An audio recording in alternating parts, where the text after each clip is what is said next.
Eh bien, bonjour les amis, j'espère que vous allez bien, j'espère que tout le monde va bien. Petite vidéo très rapide pour vous donner un petit peu de nouvelles.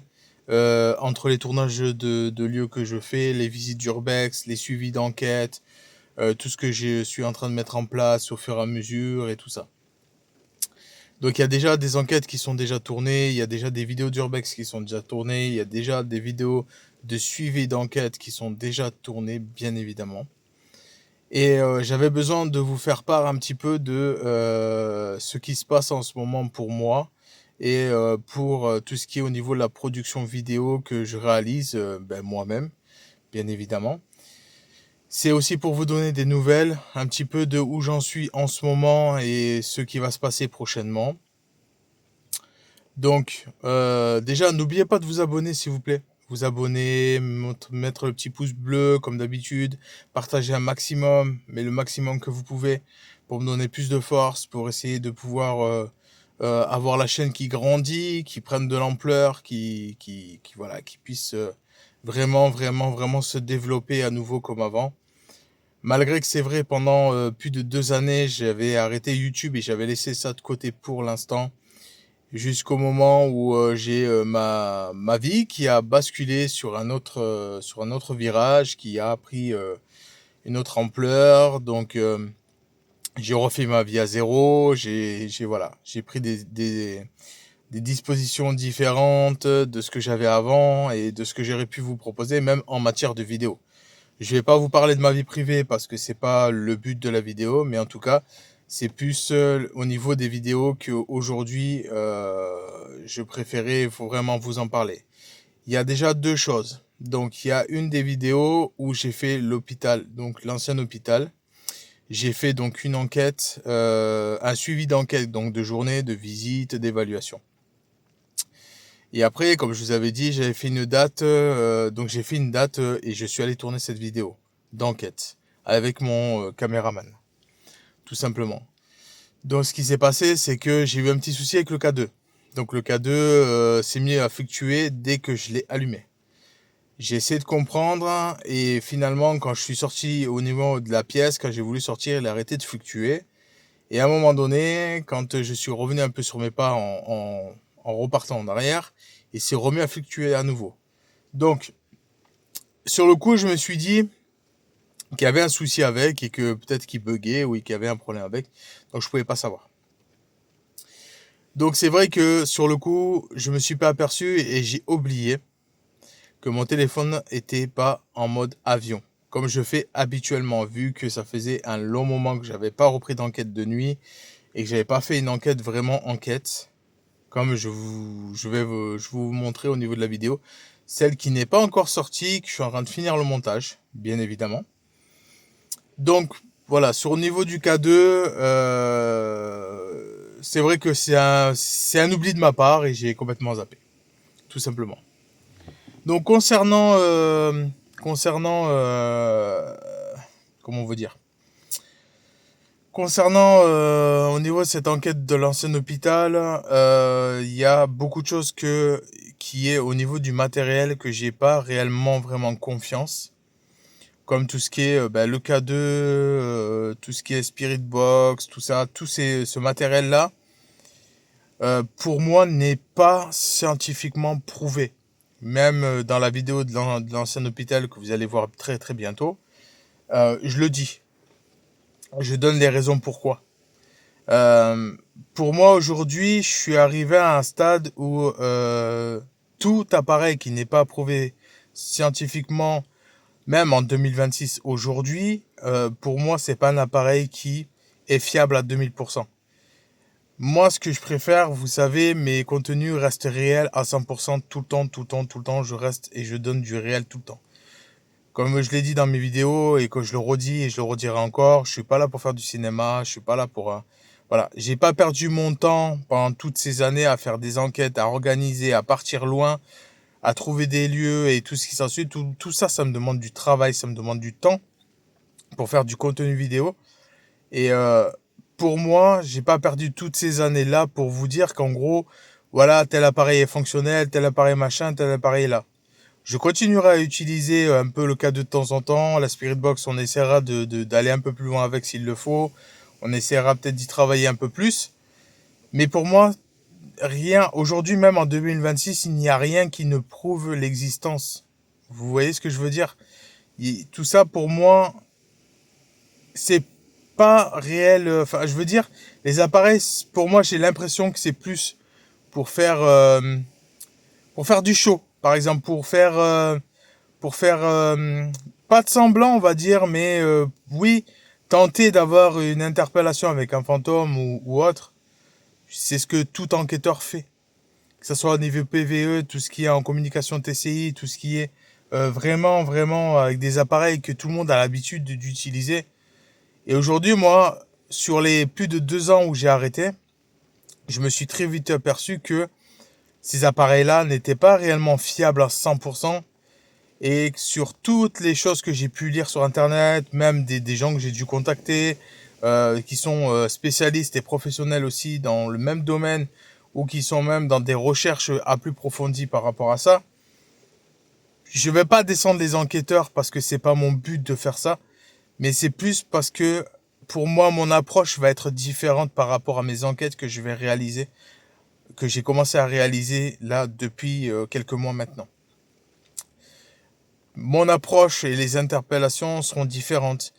Je vais utiliser des appareils que je vais essayer moi-même personnellement de fabriquer et de tester, voir si réellement on pourrait arriver électroniquement à voir quelque chose. Est-ce que les interpellations pourraient fonctionner avec telle situation? Est-ce que, on va dire qu'en gros, je voudrais changer le mode d'interpellation, de communication et d'utiliser peut-être un peu moins d'appareils et peut-être utiliser beaucoup plus l'environnement, la température, puis surtout les bruits qui peuvent arriver quand vous êtes en enquête. Essayez de trouver quelque chose qui me permettrait de faire ça différemment que à chaque fois se trimballer avec 30 millions 30 millions, je schématise, hein, mais avec beaucoup d'appareils sur soi-même, qui pour moi n'est pas réellement nécessaire. Alors oui, il y a il y a le pod, le REM pod, ça a plus ou moins fait en gros, pour moi, je sais pas si ça a fait ses preuves le REM pod parce que encore aujourd'hui, même quand je regarde des enquêteurs qui, eux, enquêtent tout le temps comme un peu comme moi, hein, grosso modo, qui utilisent le même type d'appareil, pour eux, ils pensent avoir une interpellation avec, mais ils sont pas sûrs. Donc, si c'est pas sûr, on sait pas. Enfin, vous voyez, c'est brouillé, c'est pas du réel. C'est du réel, mais c'est pas concret. Vous voyez ce que je veux dire? C'est toujours compliqué d'interpeller un esprit, une entité ou quelque chose qui pourrait se présenter à vous. Et c'est très compliqué de se dire que dès qu'il se passe quelque chose, nous, un fantôme se voit pas forcément, mais nous, on le voit pas à l'œil nu. Mais c'est vrai que, par exemple, jouer avec l'environnement, ça serait, par exemple, arriver à pouvoir avoir le silence, le maximum de silence, prendre des photos. Ça, c'est un appareil qui est extrêmement très utile. Mais pas forcément utiliser des appareils qui sont pas forcément fiables et qui sont pas prouvés scientifiquement. Pardon, excusez-moi. Donc moi aujourd'hui, avec toutes ces années d'enquête, avec tout ce que j'ai pu tourner, tous les lieux que j'ai pu fréquenter, j'ai une approche complètement différente de tout ça.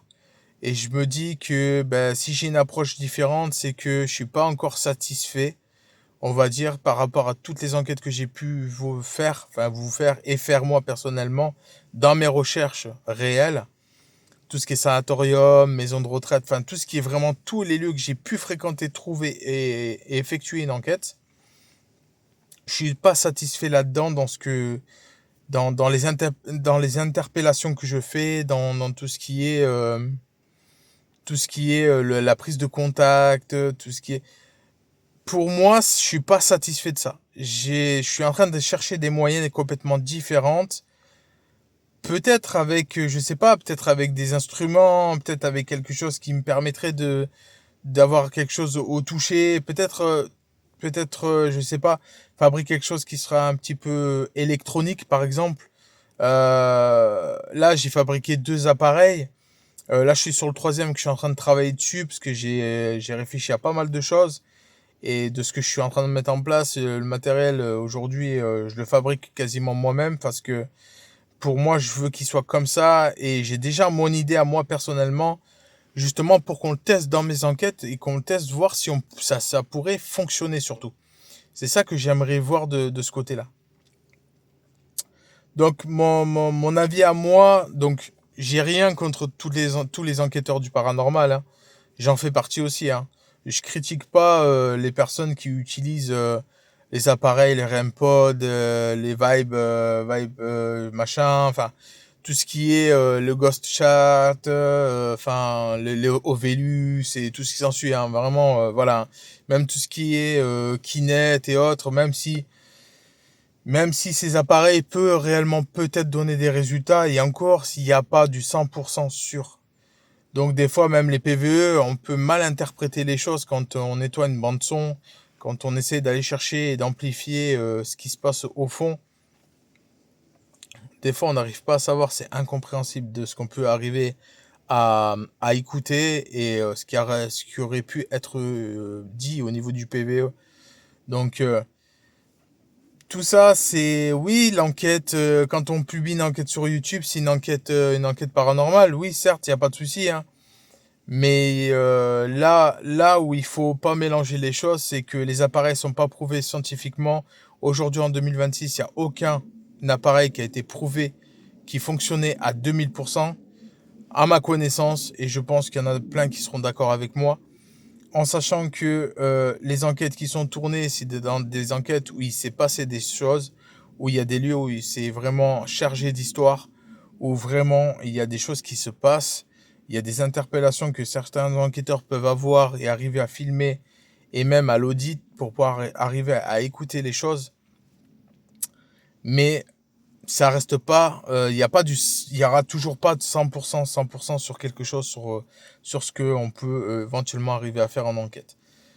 Mais voilà, après au niveau des enquêtes, moi c'est vrai que je prends en maturité parce que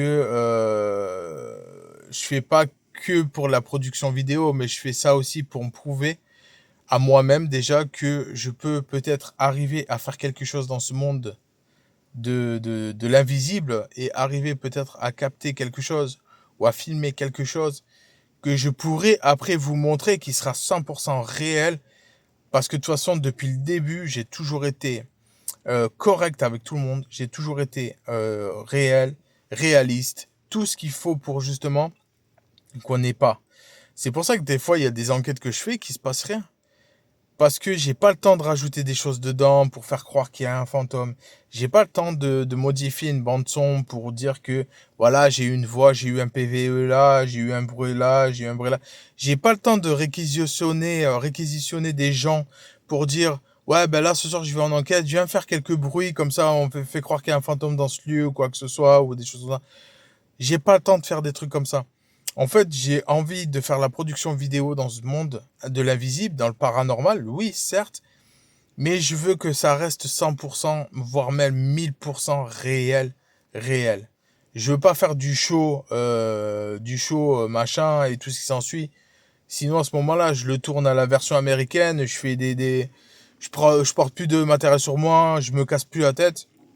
Je vous présente un lieu, je fais ceci, cela vite fait comme ça, et puis je vous présente le lieu, j'ai un cadeau dans les mains, je mets une petite télécommande dans ma poche, ou un collègue à moi, il a une télécommande, il appuie dessus, il fluctue ou alors je laisse mon téléphone allumé, je dis rien, puis il fluctue comme il a fait sur une de mes enquêtes que j'avais complètement zappé, que mon téléphone était en mode avion, que je l'avais pas mis.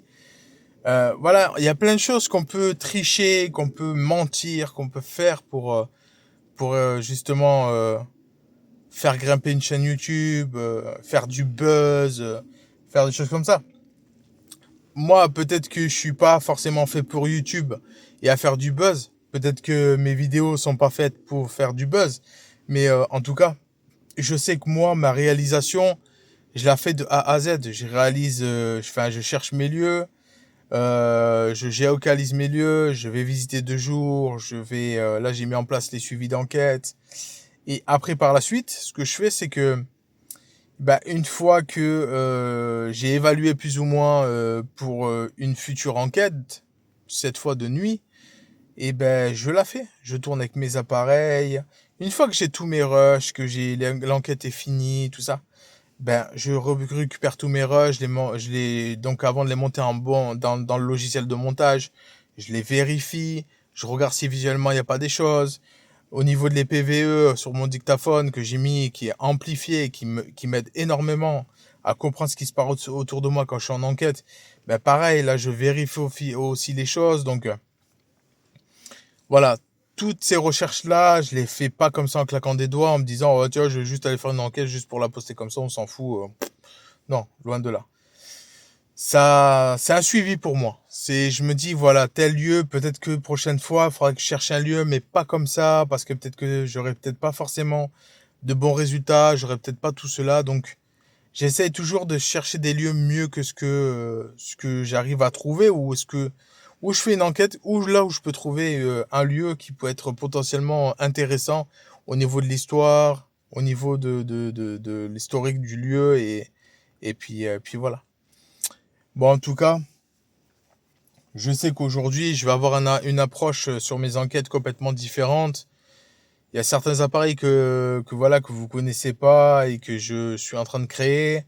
De A à Z aussi, pareil, la même chose, hein, que je suis en train de créer, qui vous permettra aussi de voir que est-ce que ça marche, est-ce que ça marche pas. Si moi je vois que ça fonctionne pas, je vous dirai carrément dans la vidéo ou pendant l'enquête que ça fonctionne pas, ça ne me convient pas, ça ne me va pas. Je resterai toujours objectif et toujours dans le même état d'esprit de ce que j'ai été toujours depuis le début de toute façon. Voilà. Je pense que là-dessus, après, on est à peu près clair. Je pense que les enquêtes aujourd'hui sont quand même assez importantes. Et ça veut pas dire qu'un jour, il n'y a pas quelqu'un qui va créer. Alors, c'est vrai que un jour, peut-être quelqu'un va créer un appareil pour les enquêtes qui sera peut-être après par la suite, comment dire, peut-être qu'il sera prouvé scientifiquement que cet appareil-là fonctionne à 2000%, par exemple. 2000%, je schématise le truc, mais peut-être qu'un jour, quelqu'un arrivera à créer un appareil qui sera prouvé comme quoi c'est un des appareils qui pourra fonctionner pour une interpellation dans une enquête devant un fantôme, devant un esprit, peu importe.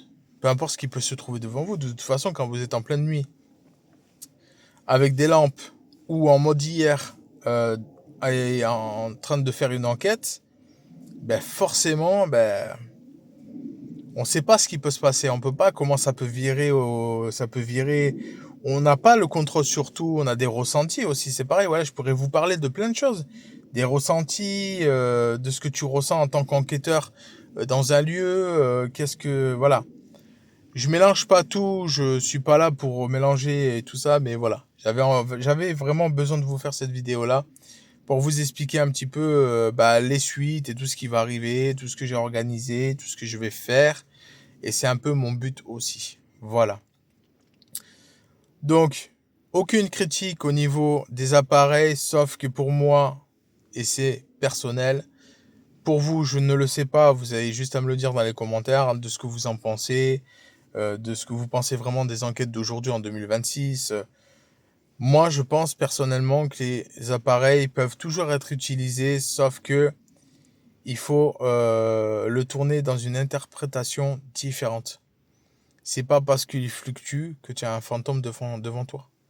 C'est pas parce que ton REM pod il va sonner que c'est automatiquement un fantôme.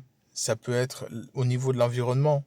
On connaît pas tout, on connaît pas le surnaturel exactement ce qui peut les secrets du surnaturel, ce qui peut nous donner, ce qui peut se passer, ce que tu peux savoir toi personnellement. Si t'es pas assez documenté, tu peux pas le savoir non plus. Il y a plein de choses, il y a plein de choses qu'on peut pas savoir, que tout le monde ne sait pas. Et voilà. Après tout ça, de toute façon, un enquêteur restera toujours un enquêteur. tant qu'il fait les choses correctement et que l'enquête se passe bien, surtout que vraiment les enquêtes se passent vraiment, vraiment bien, c'est l'essentiel. Après, le jour où il y aura des preuves tangibles en disant oui, bah, c'est ceci, c'est cela, c'est vraiment prouvé à 2000% que c'est ça, que c'est ça, que c'est ça, je pense que ce jour-là, le monde du paranormal aura basculé dans un monde un petit peu plus différent que on a aujourd'hui et certaines visions qu'on a aujourd'hui des enquêteurs sur YouTube. Parce qu'il y a des visions extérieures, il y a des visions et visionneurs de YouTube qui regardent beaucoup d'enquêtes, qui croient énormément de choses, alors qu'il y en a qui croient rien du tout et qu'ils sont pas forcément à fond dedans. Et il y en a qui font croire des choses. Et ça, c'est, je pense, c'est le truc qui tue le paranormal, c'est faire croire des choses qui sont pas réelles. Je donnerai pas de nom de qui, de quoi, ou je vise personne parce que voilà, j'en vois tellement des enquêtes, je regarde beaucoup de monde, même sur YouTube, la plupart du temps sur YouTube, mais je regarde aussi sur TikTok. Mais il y a des fois, tu peux le prouver, des fois, tu peux pas le prouver. Et c'est vrai que là, ben, au niveau des enquêtes que tu peux voir sur Internet, sont... la plupart, il y en a qui mentent. La plupart, il y en a qui font croire des choses qui sont pas réelles. Il y en a qui parlent des sujets qui n'ont même jamais existé. Il y a plein de choses comme ça, en fait, ça fait tout un mélange. Ça fait tout un mélange, mais vraiment un mélange de chez mélange que mais moi, j'adhère pas. J'adhère pas à tout ça. Maintenant, chacun est proprement responsable de ce que la personne va plus ou moins produire et poster sur Internet et sur YouTube. Chacun fait son contenu comme il le sent. Ça, c'est sûr. Comme moi, je fais mes tournages avec mon matériel. J'ai du matériel pour enquêter. Là, à la fin du mois, je vais aller chercher mon térémine, je vais aller chercher mon autre matériel. Je vais avoir 2 fois plus de matériel puisque j'ai racheté encore d'autres trucs. Enfin, je vais avoir, voilà, je vais faire des trucs, pas des trucs de dingue, mais je vais faire des enquêtes vraiment où je vais un peu plus pousser les choses pour, voilà. Mais là-dessus, dans tout ça, tout ce qui est le plus important, ce qu'il faut retenir, je pense que chacun a le droit de croire ce qu'il veut croire. Chacun a le droit de montrer ce qu'il a envie de montrer. Et je pense qu'à mon avis, si tout le monde pouvait se tenir la main en tant qu'enquêteur et partager des choses ensemble et pas faire son personnel ou quoi que ce soit, comme des rencontres, des choses comme ça, on est des humains, on est tous pareils. Et c'est pas parce que 2 personnes sont là en train de faire des enquêtes, ils peuvent pas se parler, ils peuvent pas communiquer ensemble, échanger, peut-être pas faire pourquoi pas faire une enquête ensemble, même si la personne n'est pas connue à côté, hein. Tu peux très bien être hyper connu et faire des enquêtes avec déjà des enquêteurs qui, eux, sont réels, qui, eux, veulent donner du réel, eux qui veulent voilà, faire quelque chose et tout ça. Mais bon, après, si je rentre dans des sujets qui sont trop loin de ce que je suis en train de vous dire juste tout à l'heure. Voilà, j'espère que cette petite vidéo de mise au point vous fera bah, commenter surtout au niveau de cette vidéo-là, des vidéos prochaines qui vont arriver, j'espère, et je compte sur vous pour partager un maximum. Mon approche d'enquête va être complètement différente. Les enquêtes seront faites différemment. Les bandes son, tout ce qui va être au niveau du montage vidéo, mes sons à moi, c'est moi qui va les réaliser. Voilà, je vais faire tout de A à Z, je vais monter mes enquêtes de A à Z moi-même personnellement comme j'ai toujours fait. J'espère que tout ça pour vous sera clair. Il n'y a aucune critique sur aucun enquêteur du paranormal, qui soit youtubeur ou pas youtubeur. Il n'y a aucune critique. Juste, je donne mon point de vue à moi. Et comme ça, au moins, il n'y a pas de problème. Tout simplement. Donc, n'oubliez pas de partager un maximum. Portez-vous bien. Je vous dis à la prochaine vidéo qui arrive. Il y a des choses qui arrivent. Restez à l'affût, partagez un maximum. Abonnez-vous. Et je vous remercie de votre partage du fond du cœur. Tchuss.